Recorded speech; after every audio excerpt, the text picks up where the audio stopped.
many plans that he has for um, enlightening people and empowering people in business for this year. And the first session that I will take is basically the fundamentals of business. Some of us are in business, some of us are just starting off, some of us are inspiring to be. But the principles of what we are going to share today will actually help us to have a sustainable business, a scalable business. Amen. I read somewhere that 80%, 90% of SMEs, entrepreneurs, their business fail within 3 years of starting. And that is a scale that some people have tried and some people have measured, that 90% of entrepreneurial business, they fail within 3 years. Why? There must be something wrong with the foundation. Something might have been out of place. And I recognize that even during the COVID period, when we had COVID, a lot of business collapsed and they could not get back on their feet again, because definitely they have not established their business in a sustainable way that will help them to continue and to grow. And also, what we are going to learn today, really, is how you can make your business successful. How you can make your business successful. And this, and laying the basic foundation, some of them you know before, some of them you don't know, and some of them you don't even care to know. But the Lord will open our eyes to see, even this day. And then we'll begin to implement some things and put some things in place. And then maybe in subsequent seminars, then we can talk more about things that you can do, businesses that you can do, and how to start it that can generate income, profit, and cash flow for you. We will continue that in some substantial seminar. But what we are going to look at today is the basic foundation of a business. I'm going to go down to the basis. We're looking at macro and small-scale entrepreneurs. So this lecture is similar to the things I usually take with LSCTF as a training partner, with BOI, and then with all Faith Foundation too. I also train for Faith Foundation. All those small-scale entrepreneurs, how they can, make their business to succeed. Amen. I had one experience like 2 weeks ago. I was asked to come and speak about business acumen and financial literacy at one organization. Actually, it was in Rotary. And when I got there, in fact, I was first of all a bit intimidated. Why? Because the people I saw there were MDs, ex-MD of Cadbury, of Guinness, all those babas. I was wondering, what am I going to say to these babas? What am I going to say? So the first thing I said is that, with all due respect, I know that you guys, you all are captains of your industries.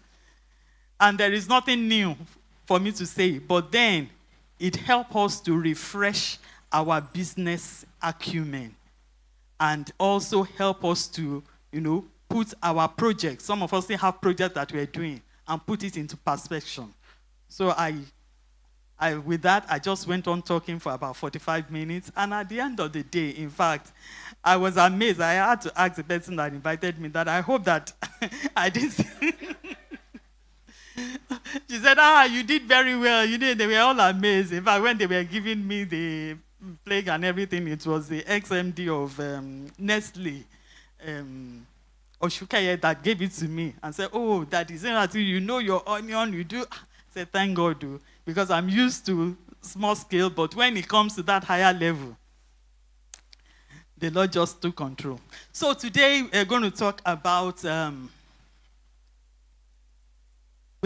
next slide please. We're going to talk about what are the objectives of where we are here today, to provide us with the tools, You might not be able to see it properly, but then I'll just read to provide us with the tools, knowledge, and skill to be able to enhance our overall business practices, to help us to establish and run a scalable and successful business. Before we go on today, how many people have business that you are running on your own? You have your own business. Can I see your hand? Okay. You are aspiring to have a business. Okay. So we know that a lot of us, that we have our business that we are running. But even if you have not started business, these are principles that you can hold on to build a sustainable business, to build a business that is successful. And some of these principles I have applied to myself, to my business, to ensure that I grow it, I increase it, I expand it, because the principle will always be the same. Then, to also introduce us to key business functions such as basic bookkeeping, cash management, and so on, and to provide knowledge on marketing, customer service, leadership, growing the business, developing a succession plan. Next slide. And here, what we're going to run through today is actually a comprehensive training, but I just want to pack everything together into one as a seminar. I don't know how long we're going to take, but we're just going to pack everything together. So why business? So why do we do business, really? Like I said, I'm going to start from the fundamental basis so that we build up from it even into the next business seminar, God willing, if we have the time. Next slide, please. So why business? Owning a business offers you autonomy as your own boss to significant potential for financial independence. It gives you financial independence, and it also brings wealth creation, personal fulfillment through pursuing your passion. That's what business gives to you. Number one, it gives you autonomy. You don't have to be subjected to anybody, and then your labor, striving up and down, it is for you and yourself. You know, when I left the banking industry, I was telling someone that, I didn't know there was life after banking. That we run crack from 5 o'clock in the morning, we come back late at 9 o'clock. It's like that's everything that is all about life. But when I left banking, I now realized that, so there's another world after banking, a world of peace. A world in which you can do some things on your own. You have your own free time. You have your, and my labor, my strive is all for myself. It is not because of one boss breathing down my neck and giving me targets and giving me deadline. No, it was all about me doing things for myself and getting blessed in it. And God is increasing it and getting blessed. So why business? We have financial independence and control. You have financial independence and control, flexibility and autonomy. Owners can set their own schedule. I can decide to take off for 1 month and go and enjoy myself and come back. Nobody is querying me. And I can decide when I want to go to work and when I don't want to go to work, as long as I'm making my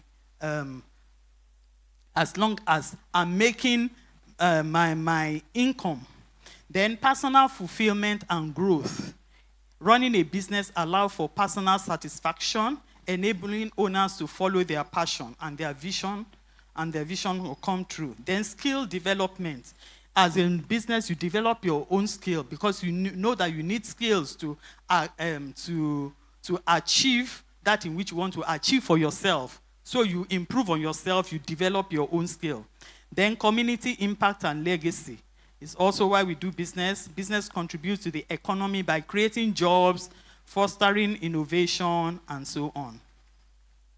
So business in society, form of business, next slide. Form of business and their differences. We have the sole proprietorship. Most of us might be in sole proprietorship right now. Some of us that have our own business. Sole proprietorship. We have partnership. I'm also in sole proprietorship, which is the business name or enterprise or whatever you call it, registered. Then we have partnership, where 2 or more owners invest assets together to run a business. So you might be in partnership with someone.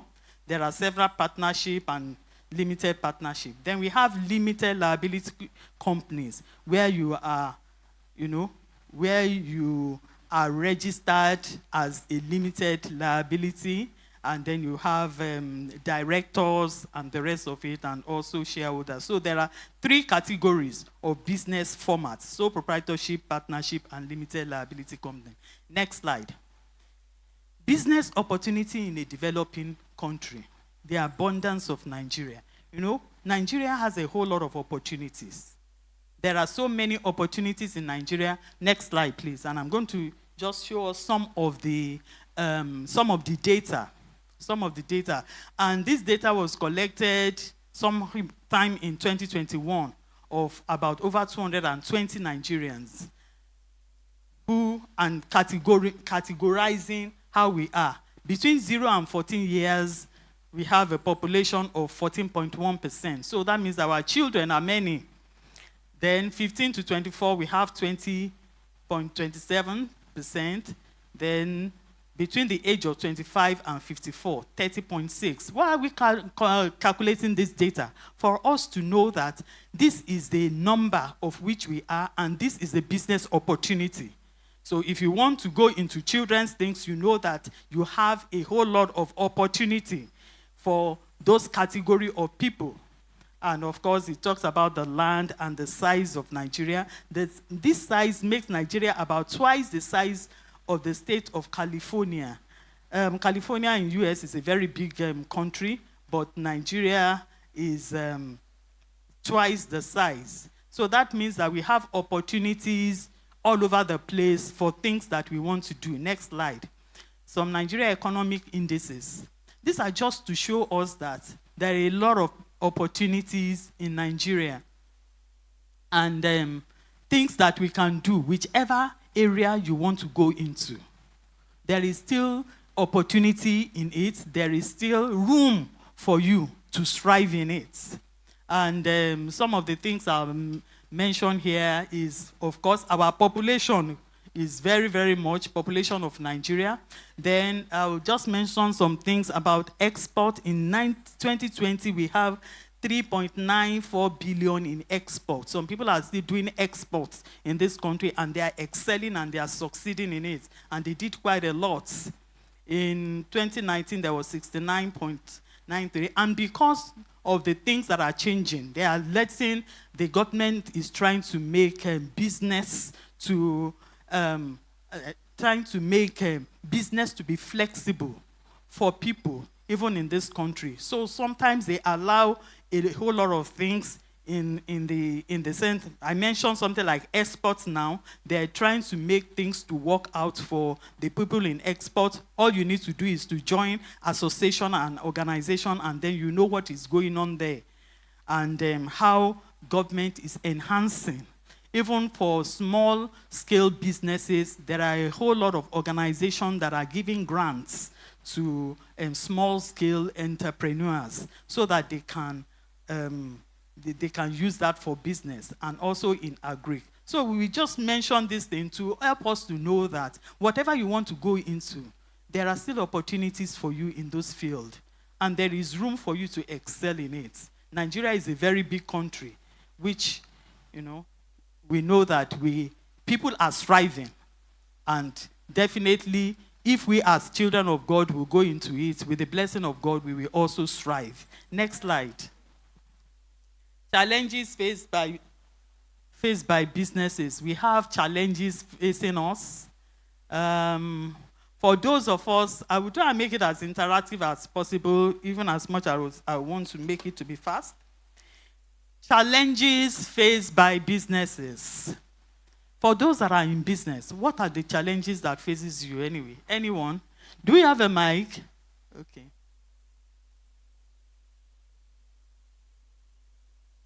We know that it is not all bed of roses. There are some challenges that are facing us or limiting us in our businesses. Let's share. Anyone that want to share with us, for those of us that are in business, what are the kind of challenges that you face? I'm talking about capital. Capital, okay. You need capital for your business, yes. Any other person? Challenges facing us for even growing or prospering in business? Praise God. Mine is personal, so I'll say fear. Yeah. Fear that the money will not crash and I lose all the money. Okay. Fear of going to business. As a business people, you cannot but take risk. If you decide not to take risk, that means that you do not want to grow or you do not want to prosper. So that risk, you must take it. Whether you have fear or not, you must step into it. And I'm sure that is the reason why some people have not even taken the step of starting a business because of the risk, because they have the fear. But how about the people that have done it and gone into it and have succeeded in it? But one thing is that if you play your card right, if you know what you are doing, and you have done your due diligence and research, you don't need to fear because you know that what you are going into, you have mastered it intellectually. And with the help of God, you will make it. It is when you are still either here or there, you have not really skilled up yourself to be excellent in it. That is when you're a bit fearful and you... Yes. Okay, please, expatiate. Last year, I had the mind of going back to Computer Village to open a shop. Yes. And I know they've been having this front and back thing with the government. Yeah. So actually, like 2 days for me to make a decision to pay for a shop, they had a meeting in Computer Village that they didn't open. And they gave them a year, 6 months to pack up. Although my friends were telling me that it will not work, that government need the money in Computer Village.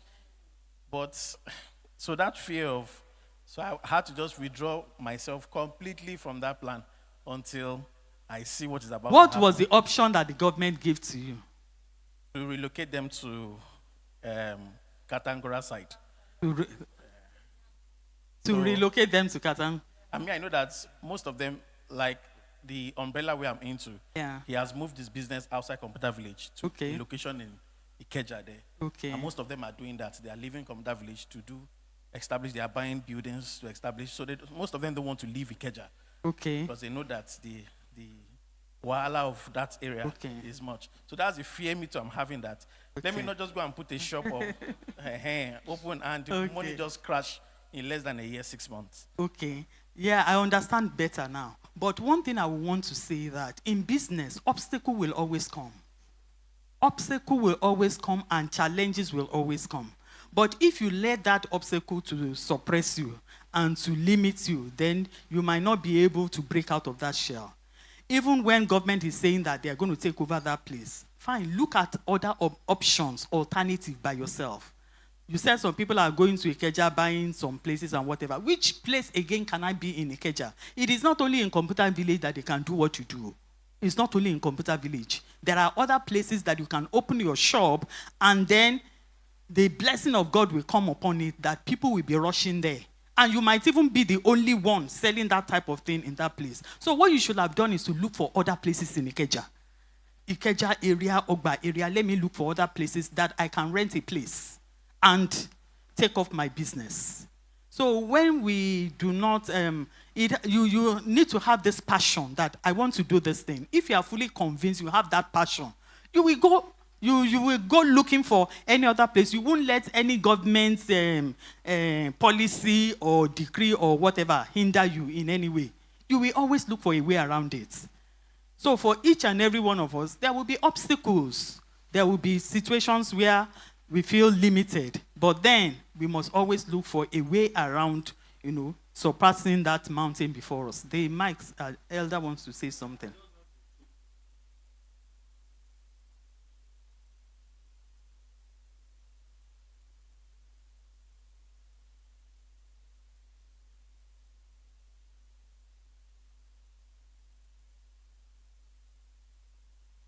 Poor business knowledge and discipline. You see, that decision government has been on it, the other side, for more than 20 years. Yeah. And I will tell you just one thing that will prove to you that government will not be back in that place until after 5 years. 2027 is around the corner. Government does not have any business with unsitting citizens, you understand?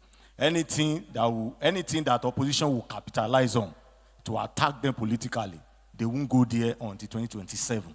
So it depends on the terms that you have for your business to, to be scalable. You understand? Probably that if you start now, before government comes in 3 years' time, you might have scaled your understand the hurdles. And like Pastor Bimi rightly said, you can look for other places around the Ikeja.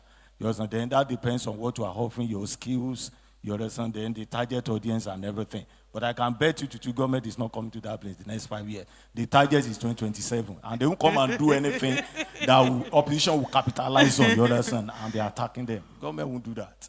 But in case you want to be safe, you might not necessarily stay in that place. You can look for another place, please, rather than you don't want to take the risk of government coming.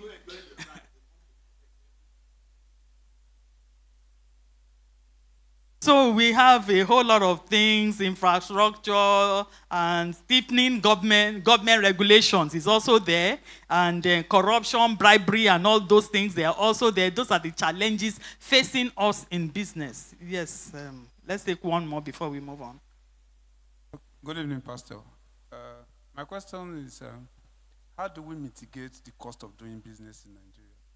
But the cost of doing business in Nigeria can actually be atomized, understand? So, for instance, if I want to set up a company, it takes a whole lot to actually set up a company, understand? And if you actually come out with your budget and everything, how the company will run, and knowing how Nigeria is, some other factors might just creep in that are not actually in your budget. So how do we mitigate such occurrences? Okay. Mitigating those occurrences, first and foremost, what sometimes make all of us to be a bit shaky or afraid in starting this business is that, like I told them, Deacon John, get yourself fully prepared and know what you are doing. I remember that when Pastor Mary wanted to start her salon, and she came for me for, capital and assistance, and I told her that go and do a business plan first and foremost, so that I can be sure that you know what you want to do. And be sure that you know what we are doing. Of course, she went and she took time. That will enable her to actually sit down, write down what she will need in terms of cost. What are the things that I will need? How much is it? Where is the place that I want to set up my business, the shop that I want to set up? How much will it cost me? And all those things, the business plan, like if you go to any of those financial institutions where you can get financial support, that is the first thing that they will tell you to do. That go and make a business plan so that they can be sure that you know what you want to do. What is your stake in it? How do you want to carry it out? What are the cost implication of what you want to do? By the time you write that thing, and not just to give it to anybody to write, but to write it yourself and put yourself in it, that gives you a drive of this thing, I can achieve it, I can make it work. This is what I will need, this is what I want to do. And this is the funds that I will require for that thing to actually run. And also, it doesn't end with that. Then you can look at it that, okay, if I can make this, you come up with what you can make on that business plan, what you can make with what you want to do. If I make this thing, it will help me to be able to maybe repay back my loan in a year or 2 years. And then you also look at putting it together to see that if I do this, if I get this loan and start it, and also incur this cost, at the end of 2-3 months, I should be able to make this profit. If you are doing a business and you are not sure whether you are going to make profit or not, then there's no basis, because what you are doing is activity, not business. So you must be able to be sure that what I'm doing, I'm putting in place, I have done the calculation, and I'm going to be sure that I will make profits in it. Some of us, we just jalu business like that. Do you know what that is speaking in tongues? We just barging into business. Oh, Lagbaja is doing it, Temedu is doing it, Igba Atawo is doing it, let me just do it. You just rush into it, I have small money, you start it. But when you start it, like I said, and you get into the middle, and then you get stuck because you didn't prepare very well for it. You didn't calculate and know your numbers and know by the next 3 or 4 months, I should be able to be making profits. And then you get stuck in the middle. So that's what causes businesses to crash within maybe 3 or 4 months or 3 years when they start. Now you have done all that, and something happens unexpectedly. That one sometimes is not beyond your control, and it is only God that can fix that one. But then you can still do something. What are the options? When you are putting together your business plan, you must look at, okay, if in the event that something uncalled for happen, what is my next option? For those of us that are importing things to sell, or we have raw materials that we have to buy from A, B, and C. Businesses that are very, very solid, they look at, okay, what if government policy will come and this flour that we are buying from abroad is not coming anymore? Are there alternatives? You begin to think about alternatives. Those are the ways that you can build a business that is successful, so that in the middle of it, you don't crash because you have not thought it through. You have not thought of how to mitigate situations and circumstances that might come in. I'm doing this thing now. If this thing is not moving, what other thing can I do? Those are the things that you need to sit down and think through. You just don't rush into business because you hear that Lagbaja and Temedu is doing it, and then you don't even have so much skill or knowledge about it. You just rush into it. Those businesses don't last, though, I can tell you. They do not. So let's go on, next page. Addressing challenges faced by businesses. One aspect that I mentioned to Elder Deacon John is that be determined and resolute that even though government might say that they are taking over Computer Village, but then I will still set up my own shop. It must be. And you give yourself a timeline. By this year, by middle of 2026, I must get my place. You see, one thing that Pastor said some time ago is that when you are determined in your heart, it's like the veil is removed. And that thing, that passion in you begins to drive you. Even begins to drive you to want to achieve what you want to achieve. Even the houses or the shops that you don't see before around the Ikeja area, you begin to see it because now your heart is focused. Your heart is determined that I must get a shop. All the days you have been passing all that area, you have not been seeing it because your attention have not been towards that thing. But the veil will remove. And then because of your determination of your heart, you begin to see. You know, it happens to some of us when we want to buy a car. Maybe yes, when you want to buy a car. At least it has happened to me. I wanted to buy a car. Maybe it was the time I bought my Camry. And I determined in my heart that it's Camry I want to buy. After that day, every Camry on the road, I was seeing it. Yellow, blue, green, white. I was seeing it. The things I was not seeing before. I was seeing it because then my heart is set. My acts are fixed. So if you set your mind, focus and determination, you know, you will begin to see opportunity.